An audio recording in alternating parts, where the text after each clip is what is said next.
So let's get started. We're already on assumptions and limiting beliefs. This is one of my favorites. But before we do, let's go around the room. You got extra homework tonight, or last week for tonight, that was to go over step 6 of Build Your Life's Work. So I just want to check in on how that went for everyone, or what insights you gained from that.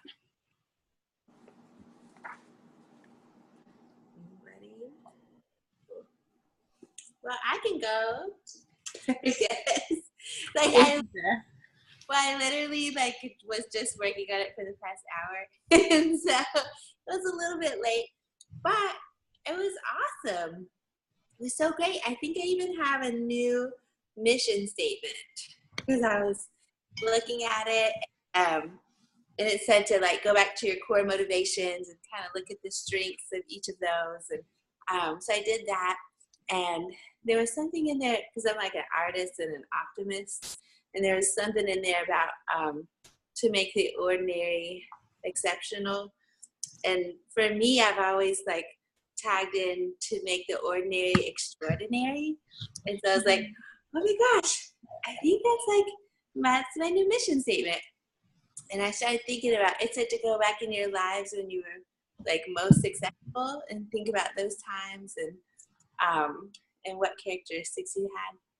And I realized my whole life I've been taking ordinary things and then repurposing them and recreating new things with them, ever since I was a little kid. So it's kind of exciting. I think I got really inspired. I think that's what I'm supposed to do.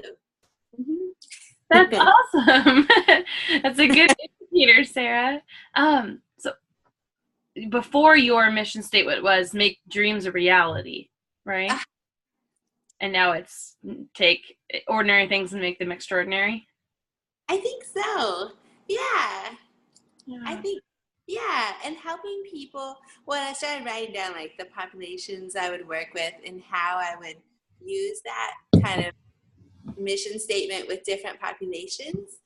And I think it's a really neat concept to help people sort of redesign and recreate their lives. When they get stuck and their lives just become ordinary, how can we help them sort of bust through and break it up into a lot of pieces and redesign something even better? I think that's sort of my concept.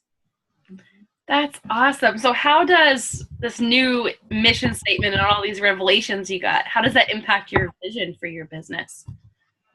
Oh, it really, it brings a little bit of clarity, because I think I was feeling stuck, deciding who I want to work with, because a natural fit is the families of people with disabilities, and the parents, and all of that seems to be an easy fit. But it was when I first started, I wanted to go into preventable diseases, so it was that's sort of another jump with a different population. Mm-hmm. But I feel this mission statement kind of can cover and encompass both of those really well. So it sort of is, it can encompass a lot broader population perspective. I think so. I mean, this just happened in the last 20 minutes, so I'm still processing. Very cool. Well, thanks for processing with us and sharing that. Thank you, Sarah. Thank you. All right. Who's next? So we're sharing the impact of the step 6 of Build Your Life's Work that you guys were assigned to complete for tonight. It's all about brand. Mine's definitely not as detailed as Sarah's, but I went back to really kind of the first thing that drew me to coaching. It was actually the children's story, Rumphius, which is about making the world a better place, a more beautiful place. And I was it was kind of nice to reconnect with that and remind myself why I'm doing this. Had some people in my regular job, and it really kind of let me refocus on this and where I want to go in the future. And it also kind of re-energized me. I didn't feel as bogged down by what I'm looking at, 9 to 5 type of thing. So I thought it was a really great exercise. So you said it re-energized you. How will that impact you moving forward? Well, I will share this with you because no one is in my immediate circle here locally. I am actually stepping away from my job at New Year's. So I've had some pretty crappy health issues because of anxiety and lack of sleep. And I've decided that, this is time. I have all the savings set in place. I was like, I can do this. I don't need to be at a job that's really sucking my soul out through my nose every day. Thanks for defining it that way, because I totally resonate with that. Thank you, JC. That's an amazing metaphor. Yeah, that's my specialty. Ooh, can I share one more thing? Absolutely. So I watched the recording from last week. I got held up at work, which is why I missed class. But Mike, when you were being the model and you talked about not feeling as polished, I have to say that's one of the most impressive things I find about working with you. You always seem to speak so eloquently and really express yourself very clearly. And so, regardless of the letters behind your name, you are so there with presenting yourself in a polished way. I feel like I'm always like with my hands and bring in a ton of extra words, and you are so concise and so spot on. And when I was watching that, I was like, oh my gosh, I have to share that, because you definitely seem like you have things together. Oh, that's nice, JC. Thank you very much. It's I don't always agree, but that's a nice boost for my day. So thank you. And I'm going to change my mission statement to "Don't let your soul get sucked out of your nose." So if I can borrow that from you. Absolutely. Thank you, JC, and thank you for Might even get T-shirts. Yeah. I know, right? We should have a class slogan. JC, you could write that on T-shirts and sell it to your clients as an introductory. Here's a T-shirt. Here's your free gift. Love it. Well, thank you, JC, and thank you for taking time to acknowledge Mike. That's awesome. All right, who's next?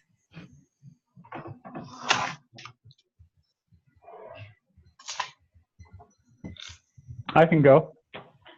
Awesome. Thanks, Mike. I think this is really fun part of starting a business. A brand is something that I work a lot on in my regular job with big companies, and it's really one of my favorite things to work on. I've got a lot of models and a lot of frameworks that I rely on when I think about brands, and so I've been trying to work through how to apply those, to this new coaching gig. In the past, I've kind of had a tendency to rush into these things too quickly, and frankly, I'm still formulating what this whole thing's going to look like in terms of target and approach and benefits and competitive stance and all that kind of stuff. So I haven't landed on anything yet, except for the fact that I'm going to continue to think about it. And these kinds of questions are really, really helpful to do that. So my commitment is to take my time this time and to really think about it more as we go along. I think it's going to take through this course and through the 2.0 course before I really can land in a place that I'm comfortable with.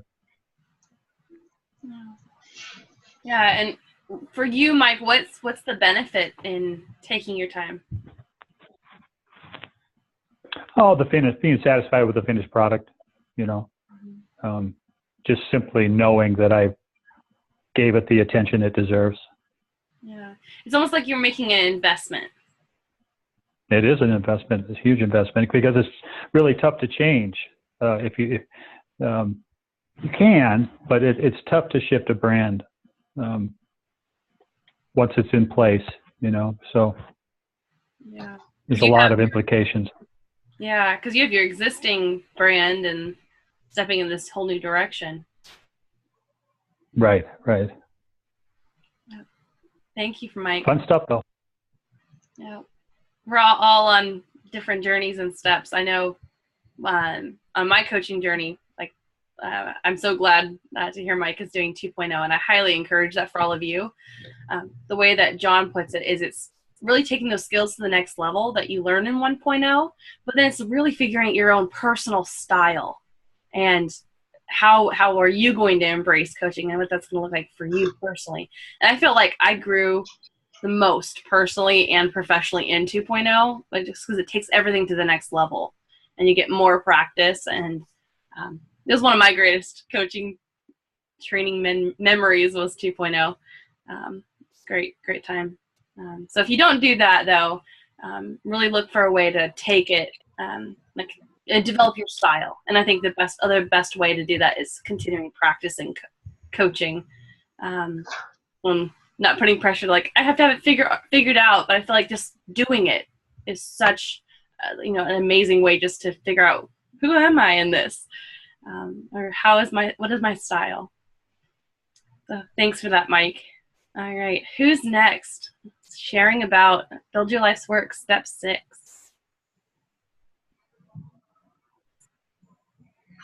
I'll go next. Thanks, Kellen. So I have been thinking about this, trying to sort of put the blocks on top of each other. The first block being my personal experience that starts with some of my challenges physically, which got me into yoga, which got me into meditation, and then I'm thinking of trying to have a mindfulness-based coaching practice.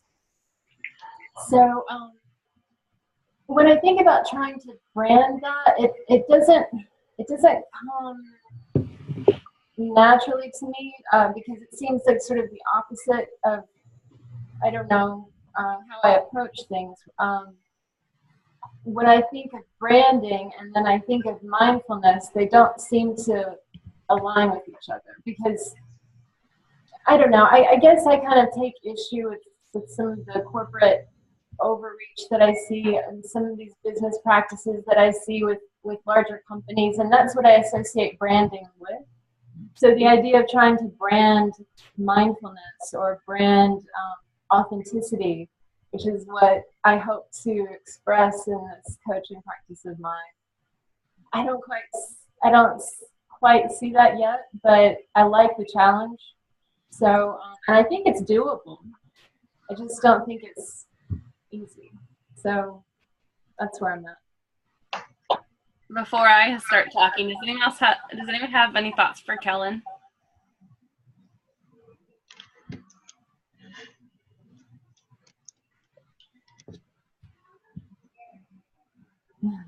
No. Looks like my. I'll just say a quick thing. I think people don't always think about brands as completely as they could. Some people think a brand is just a logo, and some people think it's just like this says the personality of your business. If you think about it as really an experience, kind of the sum total of everything that your clients think and see and hear and feel and believe about your business every single day, then I think you can kind of think about it more holistically and makes you think harder about it too. So just some food for thought. Thanks for that, Mike. I like how you said that as an experience. And I guess what came to mind for me, Kellen, as you were talking was, it doesn't mean that you have to separate your story from your coaching. Because I think, our life stories play a huge part in our life coaching. Like there's a huge connect. And so like your story and personalizing it and making it like your unique, flavor, maybe a different word for brand, but just like that experience that you've gone through and like what you want others to come away with when they have coaching with you, and just how to, wrap that. Like if it's a gift, how would you wrap it? So I know it could get difficult not to get tangled up in, oh, this is the way it needs to be, or, you know, corporately, but just like, it's yours, and like, make it yours. And that's what I think of, like, with brand, is personalize it, make it, you know, your story. I know there's so many other types of like coaching, but for example, you know, someone who maybe has worked with a lot of youth all their life, and maybe they've been a teacher. It really makes sense for them to work with youth and coaching, or, you know, they've seen a connection there. That might, you know, it's part of their story. So, Kelly, I just encourage you, take your time. No rush or hurry, because it does take time to, you know, to grow. There's our little garden metaphor again. Just take time to grow. And yeah, I guess the best advice I could give you is don't put pressure to like have it be perfect, because you know, you are already you. Your story is amazing and perfect the way it is. So don't overcomplicate it either. I think it's sort of, for me, it's trying to figure out how to walk the line between professionalism and making it personal. You know, like finding the right wording. I think it. You know, if I can throw some creativity into it, that's really going to carry it along.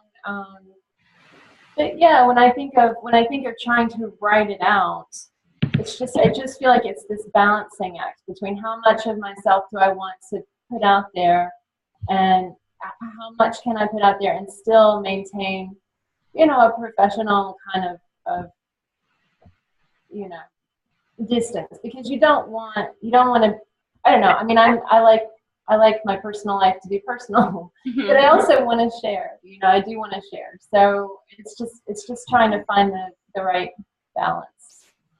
What I love about this, Kellen, is that you're being really mindful about how you create this. Isn't that kind of cool? Yeah, it is. Thanks. Thank you.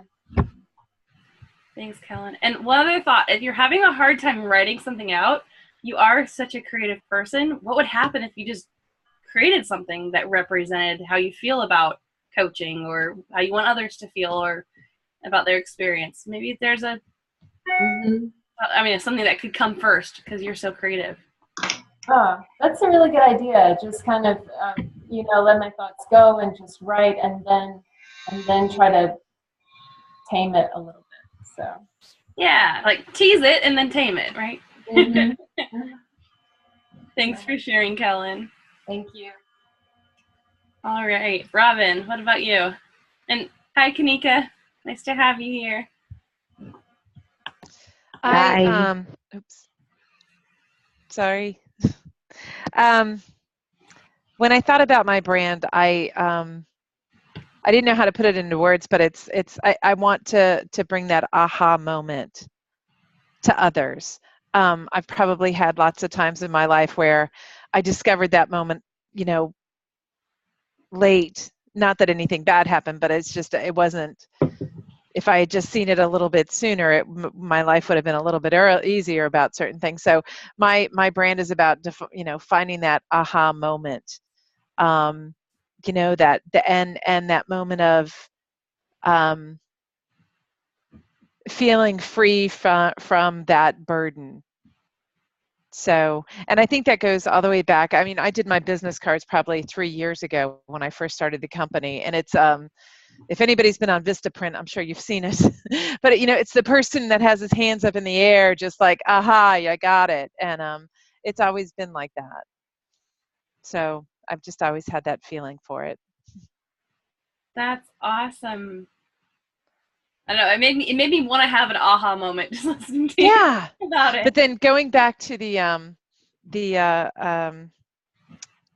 inner critic and the future self. I actually was sitting here today. I was writing it out. I was doing all that, and my future self did such a good job that my inner critic is now just walking around all bruised up with his head down, and he's all mopey and everything. And you know, it's nothing to just take that inner critic out again. You know, he's just nothing. So I just wanted to share that. Thank you, Robin. Yeah, when you pair them up and you have them both developed, it's almost like a standstill. Yeah. Awesome. And I encourage you, though, it may not, like, your inner critic can only wander around for so long. Like, find a way to make the inner critic useful. Like the example I brought up before, like, okay, this, librarian is so good at like reminding me, so it's just gonna be my like little reminder, So, Well, yeah, it does that too. Yeah. Because I see him walking around and I see how bruised he is, and that's my reminder that he's just my inner critic. yeah. Oh, that's great. What a victory. What an aha. Yeah. You free. Thank you, Robin. That's awesome to share. All right. Kanika, what about you? So we were talking about step 6 of building your life's work. Hi, sorry, I'm late. I honestly didn't get the time to think about it, but listening to everybody, I think I'm on Kellen's standpoint that I've always associated branding with, a company's branding. It's very difficult for me to picture how I would brand myself. That I need a little more time to think about it. But yeah, sorry, I did not have that time through the week to think about it. I had a super busy week. I was Diwali, so the entire week just flew by. No excuses. Well, Kanika, I do encourage you. There are like some really good questions on step 6. So even if you ponder a question, it's really exciting. Even if you are busy, like if you have it maybe on a note card, just something you could ponder, that might be that might like take the pressure off. Because I totally understand being busy, but if you just do a little bit of time, I think that would really get you excited for your potential brand when it does come to fruition. Yeah, that's true. Okay, I'll go through it and I'll probably drop you an email, Hannah. I'm so sorry about this one. No worries, you're fine. I'm glad you're here. I know what it's like to have a busy week, and you showed up, and that's great. So thank you. Thanks. All right, Eddie, what about you? Okay. I came late. Can you repeat for me the question? So I'm just checking in on step 6 of Build Your Life's Work. That was, you guys were going to look at brand. Okay. That extra homework that I sent. Okay. Yeah, I don't have to show yet my brand, Every time then I do class, every new class is, I discover something, I don't have show yet what gonna be my brand. I have something in my mind, but I'm still work on this. For example, I can say my brand could be, it's possible. Everything is possible. Challenging people and support people to do everything that they want. But I don't have sure yet. I'm the middle of the process to discover myself about what I'm gonna do in the life coach course. Yeah, well, it's a great place to be, in discovery. And so I am a big fan. Like I said, your life coaching business will come out of your life story, and right now you're in the life coaching chapter, right? And yeah the impact on you. So yeah, but before we finish, I'm gonna have a solid idea. I build it up every week. I build it up something more, Okay. Well, like I was telling Kanika, even just do little bit by bit and ponder a question or think about ideas. Something that stood out to me as you were talking, Eddie, was discovery. Yeah. You want to help people discover all the possibilities. And I also thought of your future self name, I'll Be There. Now it's possible. The brand. It's possible. It's possible. Yeah. You'll be there, Eddie, in only a few short weeks. Awesome. All right. Well, before we get into tonight's material, thank you everyone for checking in. Appreciate it. I know we don't have time to do the entire Build Your Life's Work, but I wanted to check in with you guys. Is there something that you feel is really important for me to assign you, or for us to have accountability around as far as Build Your Life's Work? It's intended to be separate, Like there's a whole separate class that you can take just on building your life's work, and we have a week by week. But is there something that you guys would like talked about more or assigned? Kind of like how we did with brand. I'll let you guys chew on that, and feel free to reach out if there is something like, hey, it'd be great if we did this. Because there is so much, but I just want to get a gauge for what would be most helpful for everyone in the group. I think niche is another one that's really important, Hannah, and something that, I'm changing my mind on almost every week. So if we could think and talk about that, it might be kind of fun because it's such an important element of this business. Deciding exactly who you want to work with and how you want to work with them and why you want to work with them, and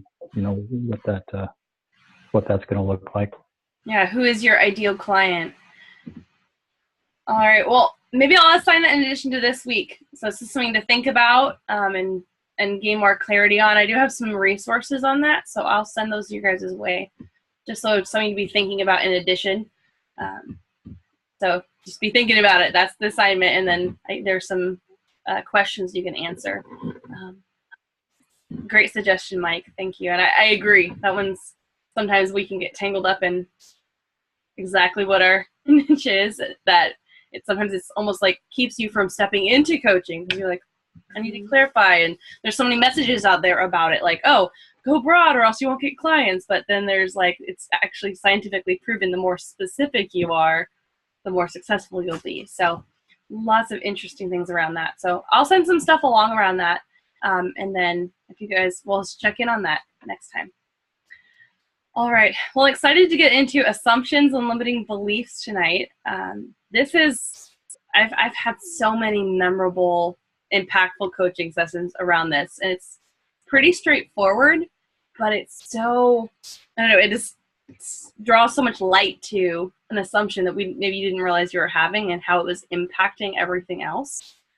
So personally, I've been impacted by this one, as well as just seeing so many clients just be impacted by, oh, I didn't realize I was making that assumption, or that's really not serving me to assume that, because then it goes on to become a perspective. It affects the way you see things, and then it affects your actions, and then there's evidence, or there's results, and then they call it evidence because it backs up the original assumption.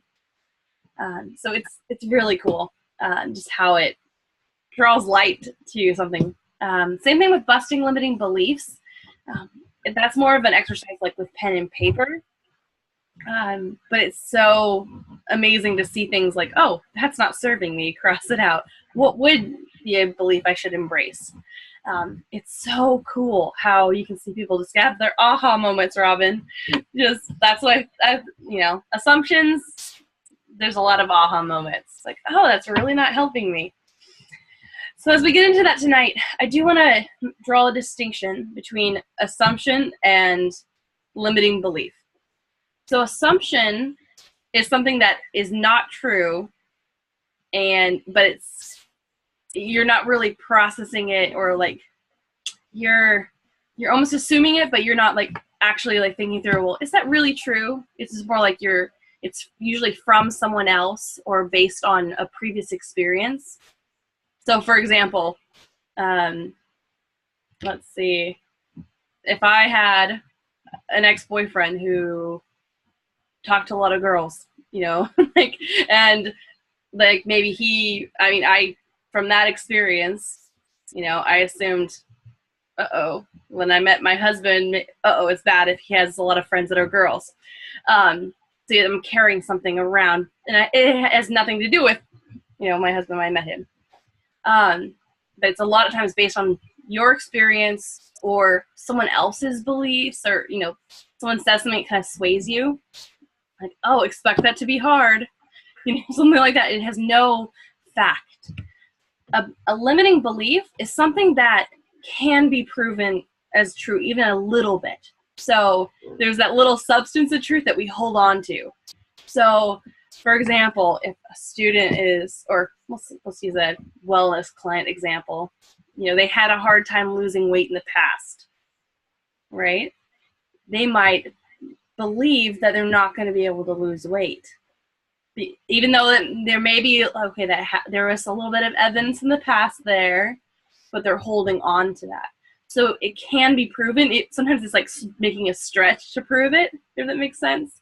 Like, okay, you know, if I'm bad at math, I'm always going to be bad at math. You know, there's that, you're kind of stretching it to make it true, and you embrace it. So it's accepted as true. So that's the difference between assumption and a limiting belief. Now, a limiting belief is basically that it limits you. It's not helpful. It's not serving you. It's something that's holding you back from your potential, or, you know, it's limiting you from all the possibilities. So it's not something that's necessarily helpful. Now, assumption, limiting beliefs, those really, in a process, lead into perspectives. Now, perspective is a lens. Basically, there's always emotion included in a perspective. And we basically, like if you're having glasses on, they're your perspective glasses, whatever is in the perspective glasses affects how you see what's on the other side. So it's a lens. So it impacts how you see things. So if you have an assumption that then affects how you see things, and then it'll affect your actions, and then there's some sort of results or evidence that usually backs up the original assumption.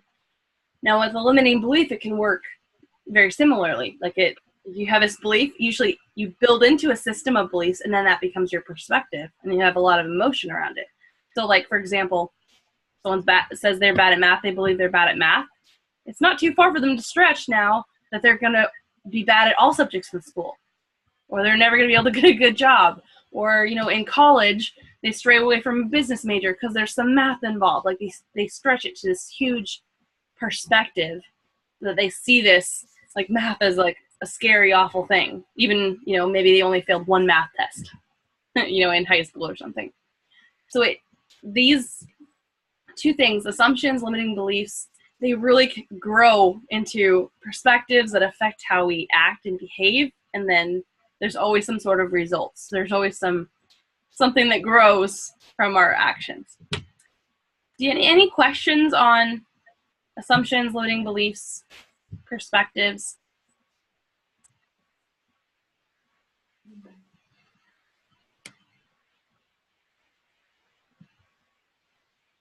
Okay. I'll take you guys' silence as you're following along and it all makes sense. Okay. All right. Well, enough talk. Usually with these exercises, we pick an area of your life that's not going well, or something that's not to where you'd like it to be. And that's where these tools come in. So who has something in their life that they are willing to discuss that's maybe not going well, or not, you know, to their goals where they'd like it to be? And I believe, Eddie, you were a practice client recently, so I won't pick on you. Let's see. And Mike was last week. Let's see. Robin, have you been a practice client recently? Probably not, but I can't really think of anything that's not going well at this point. I'm pretty high on life right now. So Victory! Nice. yeah, so I don't know. If I have something. Well, I'm happy for you. That's awesome. Yeah, okay.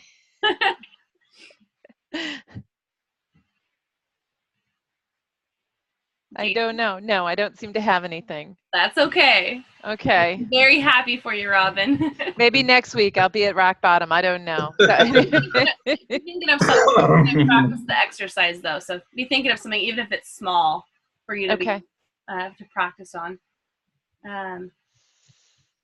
JC, do you unmute yourself? Are you in the mood for it? Sure. Okay. But I do know that you are having some more serious things. Are you comfortable talking about it in terms of coaching? Sure.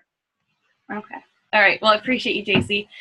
All right. So before we jump into the exercise, I felt all around the group, I think it'd be really helpful to just really model for you guys really solid agenda setting, because I know that's a really hard thing to do. So I'm going to do that with JC, even though we do have a specific exercise in mind. I'm going to really go through getting the topic, but deepening the agenda and expanding the impact and getting a really measurable outcome, just so you guys can kind of see what that might be like. Because I know we usually just jump into an exercise without doing as much of that. So I thought that would be helpful. So are you on board with that, JC? Yes, that sounds great. Okay. So we already know, JC, that we're going to talk about something that's in your life that's maybe not going well. What did you have in mind for us to talk about?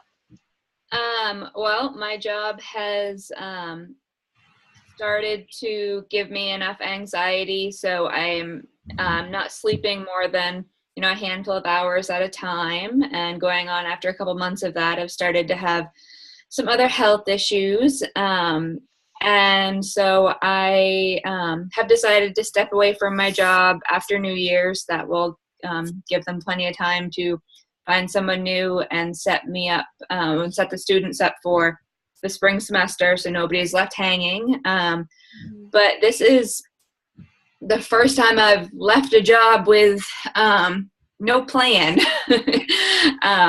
I have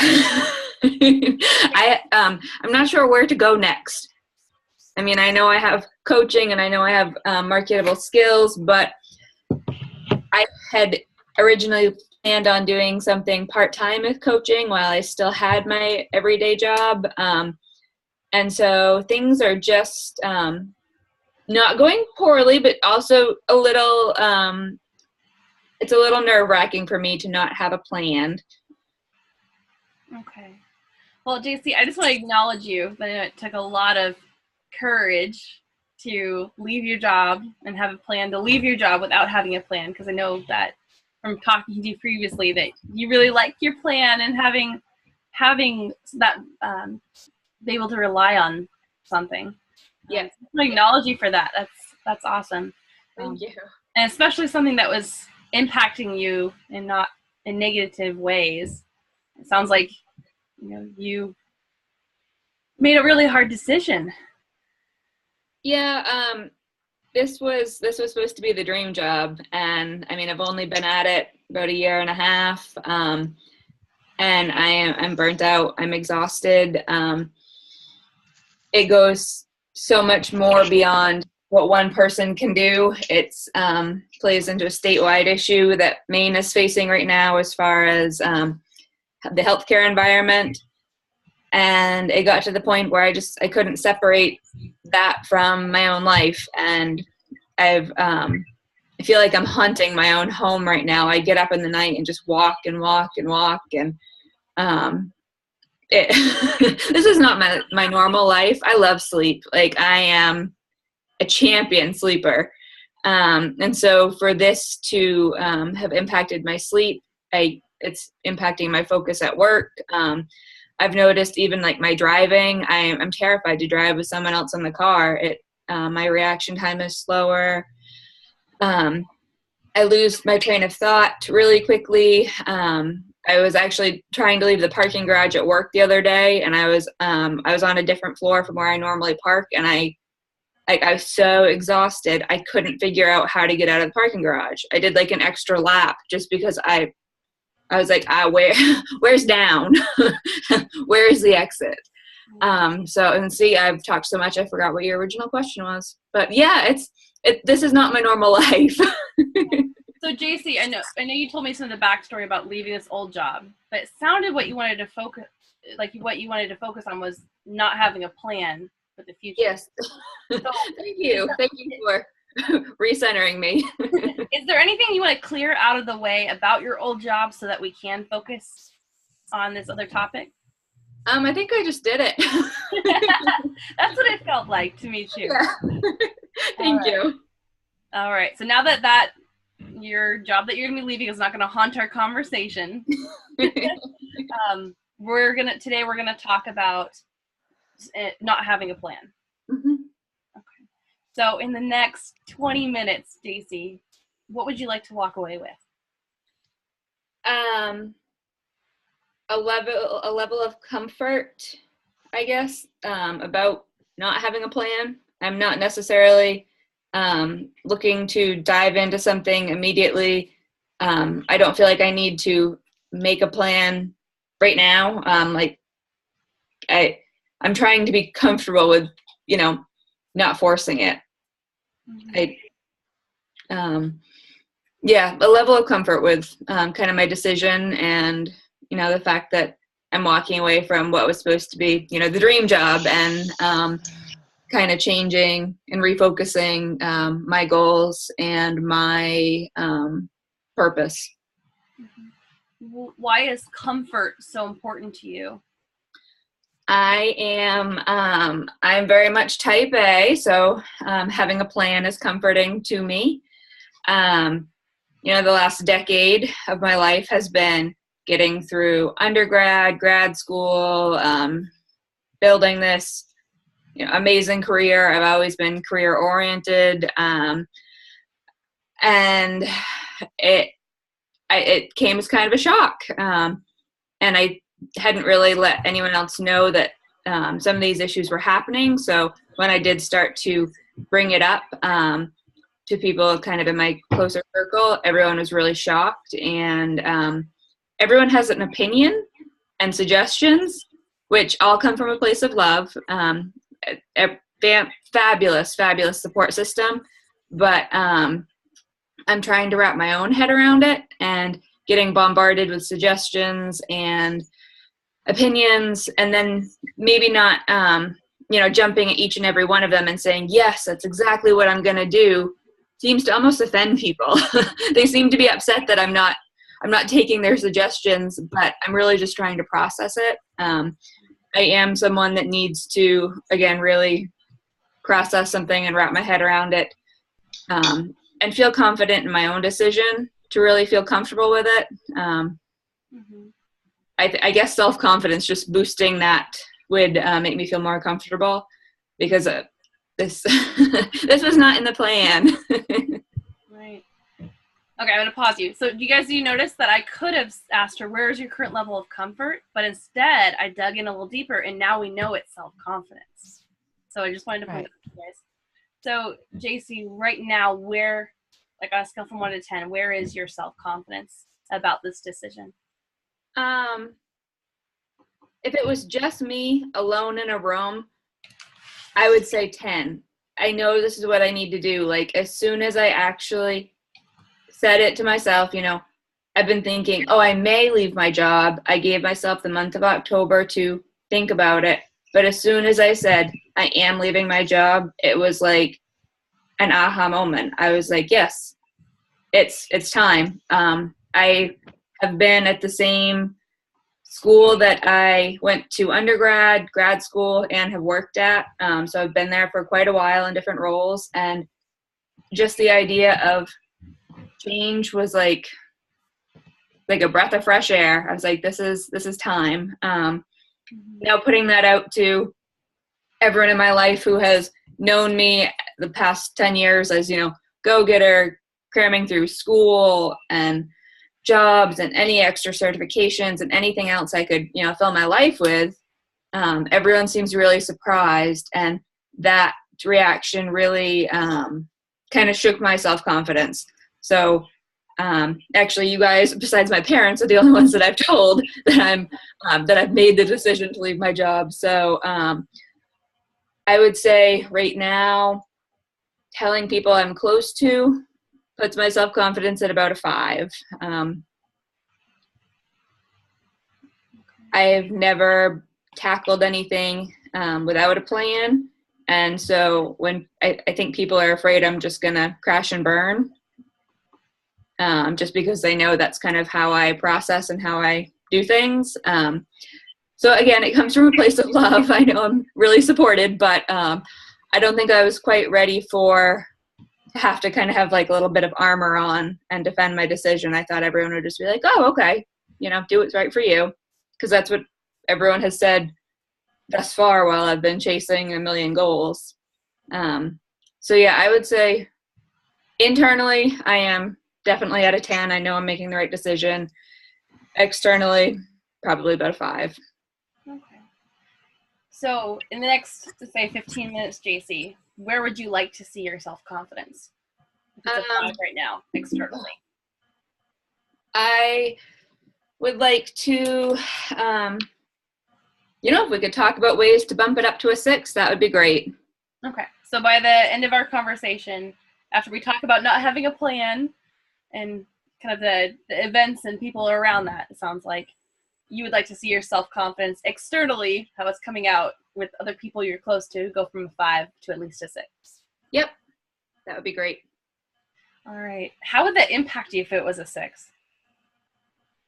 I probably wouldn't feel quite as, I wouldn't feel as though I'm questioning the decision that I know is right. I feel like once I start to tell people, if I can do it in kind of a confident way, fake it till you make it. I feel like maybe people are reacting the way they have been because I haven't really been sure. And, that it does impact me. These are people who have really guided me and worked with me incredibly closely over the past few years. And so I think if I was at a 6 and I could just say, yes, it's time.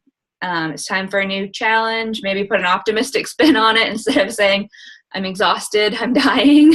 not literally, but I think that might help boost me a little bit. And just to be able to say it more confidently, I would hope that people would have a little bit more faith in me. I don't want to disappoint anyone because so many people have supported me, the past however many years trying to chase all these goals I set out. JC, let me ask you this. To what extent do you have control over what other people believe or think? Oh, very little. I think recognizing that is very important. And I think just for my own personal comfort, I would like to be confident in my decision, just to be able to express that, whether it influences them or not. At least I could walk away and say, you know what, that's my choice, and I'm happy with it. I'm afraid when I see kind of the disappointment on other people's faces that starts to impact my confidence. So I wonder, JC, because we're going to be doing the assumptions chart that we talked about earlier. I wonder if one of the assumptions you're making about not having a plan is that you're going to disappoint others. Yes, I would agree with that. Yeah, that definitely. Not having a plan in my mind is associated with the chance of failing. When I have a plan, I feel like, failure isn't an option because I'm going to keep going until either I change the plan or I succeed at what I wanted to do. So for me, no plan is like no chance of success because there are no steps laid out. I think changing that mindset would be really helpful. And then I am having conflicting thoughts because I know, in 3 months, I'm not going to be a failure. I'm going to be totally fine. And I'll land on my feet. I always do. But conveying that to other people apparently seems to be a big issue to me. Yeah. So there's an assumption there, just around telling other people that, and you're worried that you're going to disappoint them. What other assumptions are you having about not having a plan?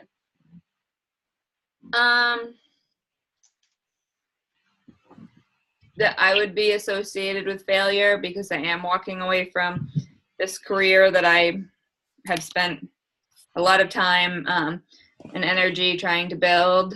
I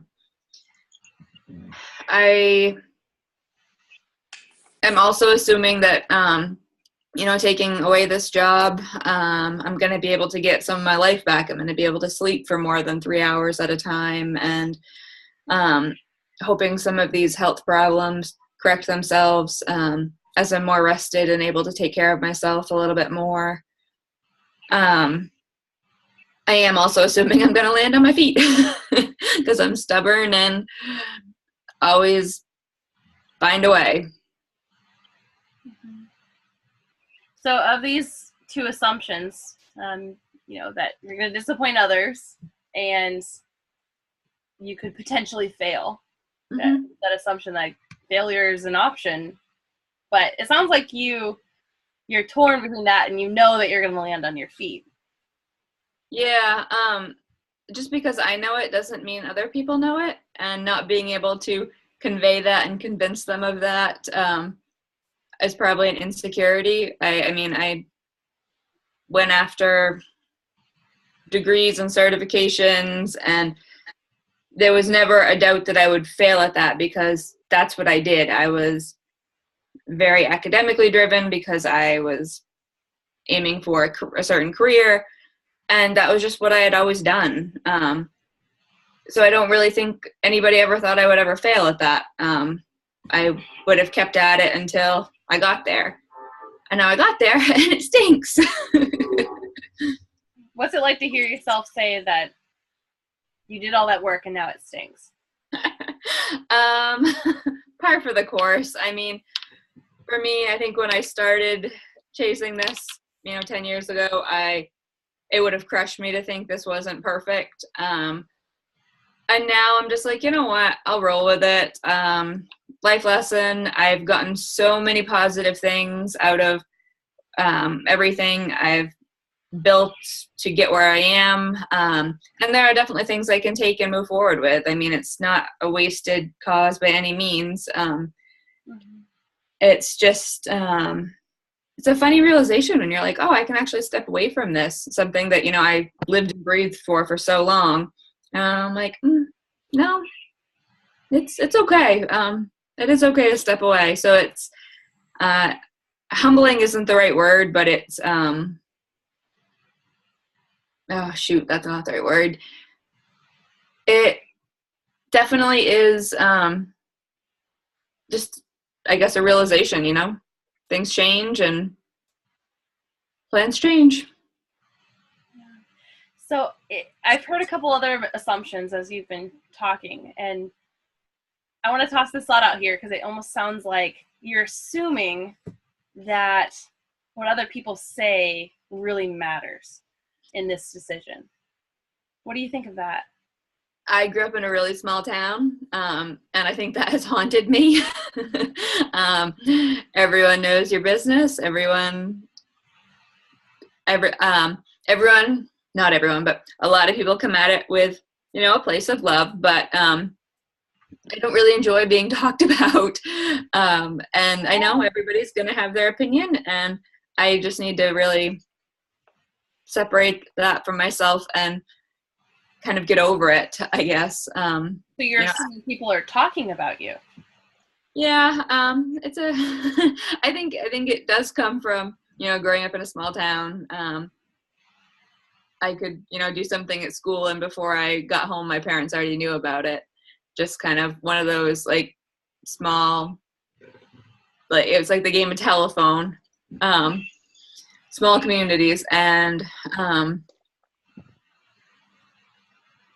I don't really feel as though, like, my, hometown is still that focused on me, obviously. I've been gone for quite a while. But I do feel like, the people that are really in my close circle, I mean, we check in on each other really frequently, and we've all put a lot of, time and energy into supporting each other, and I just wouldn't want anybody to feel like, I'm wasting potential. So for the purpose of the exercise, JC, thank you for sharing that information. What assumption would be most helpful to look at of the ones that we've discussed? Oh gosh, there are so many. Probably that not having a plan is associated with failure. Okay.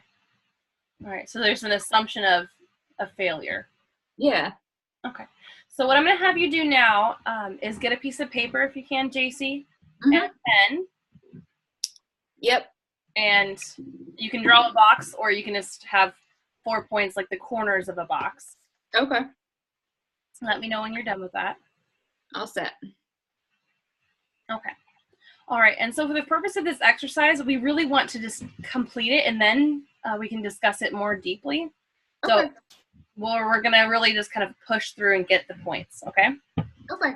All right. So we have the first kind of point here. We have your assumption that not having a plan equals failure. So that would go in the top left. So go ahead and write, no plan equals failure, or however you want to sum that up. Got it. Okay. And then I want you to think about, well, what is your perspective that is built out of that assumption? So if you assume that, how then do you look at life or that situation because of that assumption?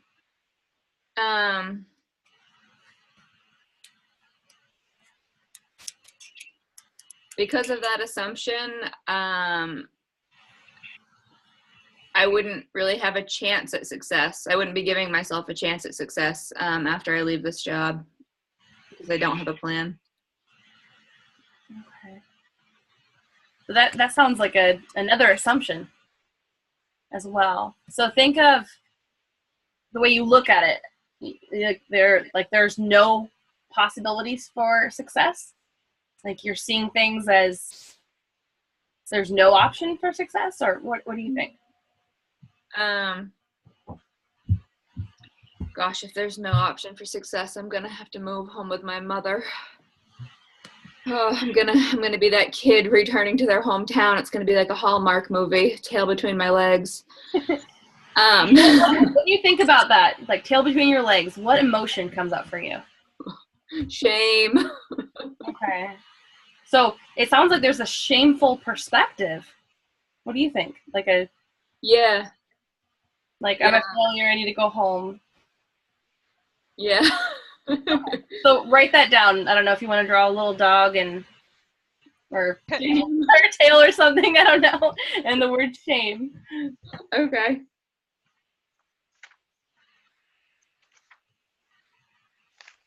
JC, it was interesting how you hunched down, like you were already imagining that, like tail between your legs, like, oh, like I failed. I feel like I would show up to like my town line, and it would be like a firing squad with all of the like moms and like all of the teachers that I worked with through school, and they would all just be sitting there waiting and saying, "Yep, welcome back. You didn't go out and do it. You didn't make it." Okay, so a lot, like you'd be shamed, like you'd but then you'd be shamed. Yeah. Okay, well let's not stay there. So we have that perspective. I think we've gotten the feel of that perspective. When you have, so that goes in the bottom left. Okay. If you want to just write that down, let me know when you're ready to move on. Got it. Okay. So when you put on that shame, so you have this assumption, like no plan means no success. It means failure. You're gonna be shameful, be shamed. Everyone's gonna look down on you. That's perspective. When you have that perspective on, what kind of actions will that lead to? Depression. Not trying. Just accepting that there's no chance there, and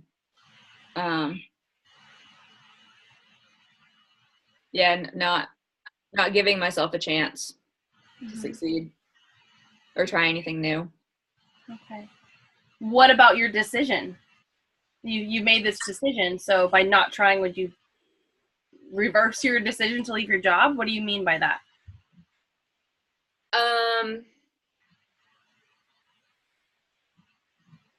No, I couldn't stay at my job right now, long term.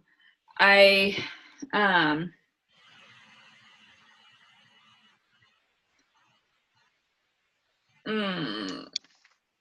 you reword that? Can you help? Yeah, I guess I'm wondering, because you're saying not trying, would that mean not leaving? If that was equivalent. No, I would definitely leave, but I feel as though not trying may just be me getting, whatever job I could find, whether it made me happy or not, and feeling almost like I'm paying penance for, leaving what was supposed to be the dream job. Mm-hmm. Okay. So go ahead and write those couple of things down, those actions. So not trying, you have to pay penance, like basically just taking whatever job you can get. Yeah. It's almost like trying to make up for the decision, like to like there's something. There's a level of guilt here with like the idea of paying penance. This is what I worked for so long, and to not actually stick with it, I feel really guilty. Okay, so it sounds like that might be part of your perspective. Like there's shame and then there's guilt. Yeah, definitely. Okay. Any other actions that you feel like might come out of that shameful, guilty perspective? It would probably bleed into other areas of my life. I probably wouldn't put as much effort into taking care of myself, or looking for other opportunities, or being social and spending time with others. Mm-hmm. So it'd impact your relationships, it sounds like. Yeah, I feel like I would probably become like a little hermit, little gremlin. Okay. My inner critic would become like my actual self. My inner critic is a gremlin. What's your gremlin's name, JC? It doesn't have a name, it's just the gremlin. Lives in like the dark recesses of my soul. That then come out your nose. Yeah. Sorry, I couldn't help that. That was totally not Coach Mode. Couldn't help it. Okay. All right. No, added humor. Thank you. I appreciate it. Okay. All right. So it sounds like you're almost like paying penance. You feel a lot of guilt, so you kind of become a recluse. Like you're like pulling in. Yep. So then, at the top right corner, what results would come out of those actions? What would you see as a result of those?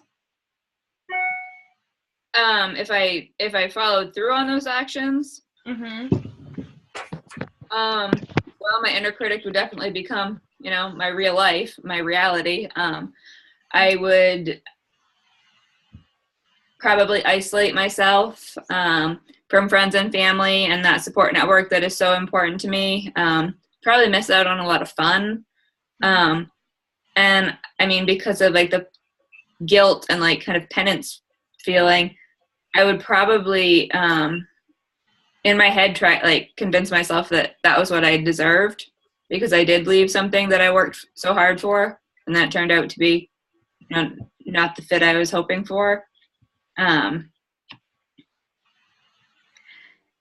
it's not a very pretty picture. Okay. All right, so go ahead and write under on the top right, write those results. So Okay. Gremlin equals JC. Full time. Inner critic is running full time. It feels like it almost like goes into a limiting belief. Like the result is a limiting belief that you didn't deserve. Yeah. Or that you deserve to not be successful. It sounds like you stay like the inner critic. Yeah. Okay. All right.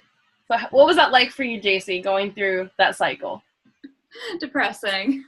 Okay. So for the sake of time, we're going to jump in and we're going to go through the positive one really quickly. Okay. So basically what we're going to do is we're going to choose a really positive assumption now.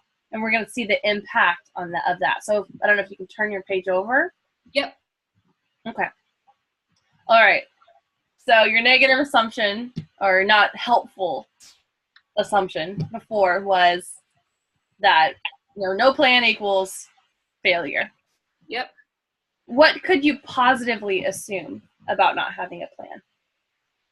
No plan equals opportunities. Okay. All right. Write it down. top left. Okay. Okay. So then if having no plan equals opportunities, what perspective does that lead into for you?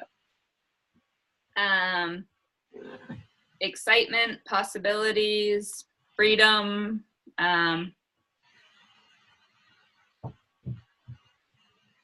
Yeah. What emotion comes up? when you think of Happiness. happiness? Yeah. Okay. So it's a happy, opportunity, possibility, free perspective that comes up. Yeah. Okay. So go ahead and write that down, bottom left. Okay. Okay. So if you have your happy, freedom, optimism, opportunity glasses on, when you have that perspective on, how then do you take action in your life? What do you do as a result of that? I would try different things. I would make sure I was putting in all kinds of effort to take care of myself. I would, try to make new connections and learn new things and see kind of where the wind blew me. Okay. So it sounds like you try new things and you explore possibilities. It sounds like you continue learning. Yep. Okay. All right. So if you do those things, what will be the results? Ideally, I would find something that made me happy that I could make a living with. Okay. So you find something that you can do that you enjoy that's not going to suck your soul through your nose. Yep. Okay. So I want you to take a look at both of these charts that we've just made. And I want you to pay special attention to look at the results or the evidence, whatever you called it, and how it backs up the original assumption. What do you notice?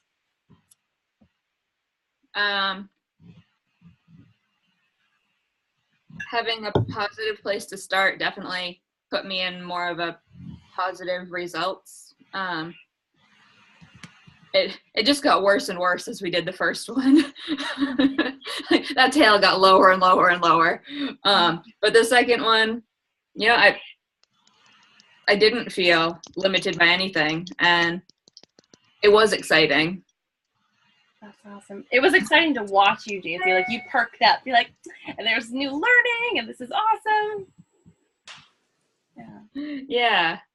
It really does change. Your mindset changes the results for sure. Okay. So if you were to embrace this positive cycle and put it into action, even right now, where is your self-confidence on a scale from 1 to 10?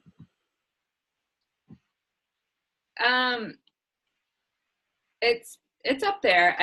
I'm not concerned really at all about what other people might think about it, and I'm feeling really confident that I will land on my feet. I'm stubborn enough to keep going until I do. Awesome. So you were at a 5, like externally, caring about what other people think and feeling kind of dragged down, even though internally you were a 10. Where are you right now? You were a 5 and you wanted to be at a 6. I would say externally that bumped me right up there to an 8. I feel like other than just a little bit of fear of the unknown, which comes with any exciting opportunity. Yeah, it's all good. Like, and if people have thoughts and opinions, share them, bring them on, whatever. I'll take what I want and leave the rest. I'm going to use it as a learning experience. JC, thank you. That was awesome. Thank you for, you did you notice that you even did a positive assumption about fear? Like, oh, fear is good. Fear, yep. There's a little bit, like, it's new. It's meant to be there. All right. Well, JC, I know you're taking a big step in your life. Is there anything that I or we can do to support you? No, honestly, walking through this exercise was literally like the most liberating thing ever. And I just thank you to everyone who just listened to me shrink into my deep, dark place and then come back out of it. Awesome. Well, thank you, JC. That was very inspiring to be a part of. Everyone else, what did you guys think?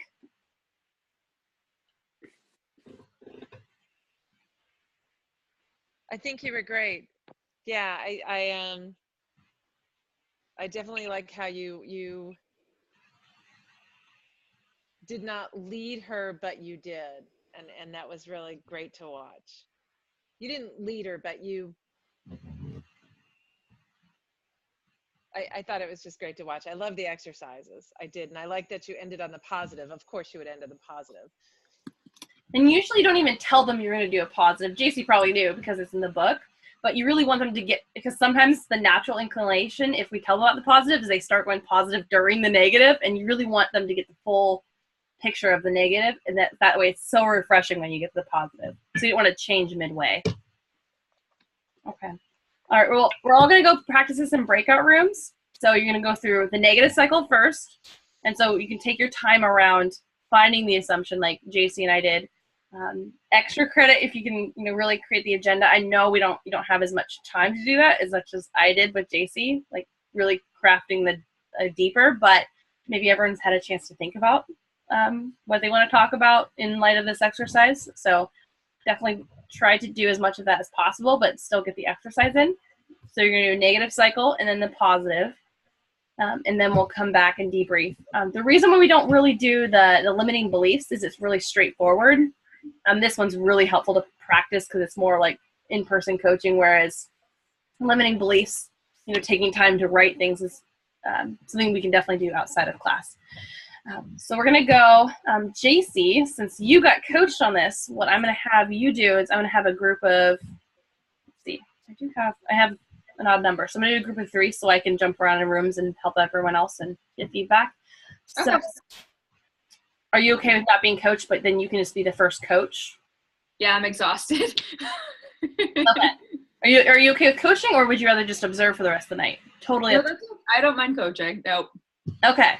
All right. So I'll have you in a group. So I'm going to pause the recording.